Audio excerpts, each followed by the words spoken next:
దేవుడు లోకస్తుల కన్నా నిన్ను వేగంగా పరిగెత్తాలని చూస్తున్నాడు ఆయన. నీ ఆఫీసులో చాలామంది నాన్ బిలీవర్స్ ఉండుండొచ్చు, వాళ్ళకన్నా నువ్వు ఎఫిషియెంట్గా పనిచేయాలని దేవుడు ఆలోచన. వాళ్ళకి దేవుడు అంటే తెలియదు, దేవుడు అంటే వారికి అవగాహన లేదు. కానీ నీకు తెలుసు కదా, క్రమశిక్షణ, నిజాయితీ, యథార్థత నీకు తెలుసు కదా, వర్క్ ఎథిక్స్ నీకు తెలిసినప్పుడు వారికన్నా నువ్వు బెటర్గా పనిచేయాలా, లేకపోతే వారికన్నా ఇన్ఎఫిషియెంట్గా నువ్వు ఉండాలా? ఆలోచించే ఒకసారి. నా పట్టుదల ఎప్పుడూ ఒకటే, దేవుని కొరకు మనం ఏ పని చేసినా, లేదా మనం ఉన్న రంగంలో ఏ పని చేసినా మనం చేయగలిగినది బెస్ట్ మనం చేయగలగాలి. హల్లెలూయా.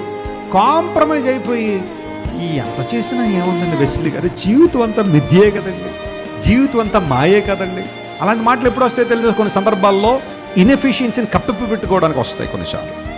ఆహాబు రథం ఎక్కి పరిగెడుతున్నాడు, కానీ ఏలియా ఆహాబు కంటే ముందుగా పరిగెత్తాడు. కారణం ఏంటో తెలుసా?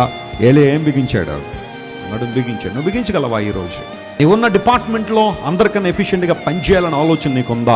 నీవున్న మందిరంలో అందరికన్నా చాలా చక్కగా పనిచేయాలని ఆలోచన నీకుందా?